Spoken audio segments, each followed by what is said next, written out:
पुण्यामध्ये रामनवमी सोहळ्यानिमित्त पुण्यात दगडूशेठ मंदिराला फुलांची आकर्षक सजावट करण्यात आली आहे।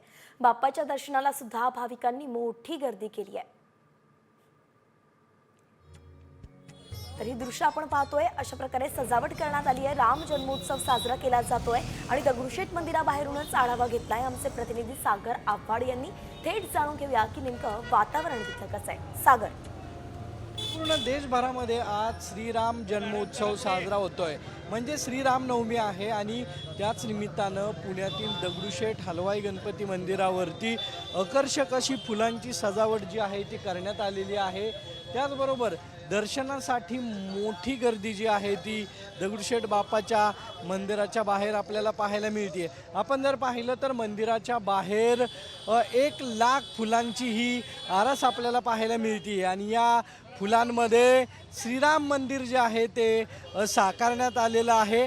आपण जर बघितलं तर श्रीरामाची भव्य अशी मूर्ती फुलांमध्ये या ठिकाणी साकारण्यात आलेली आहे।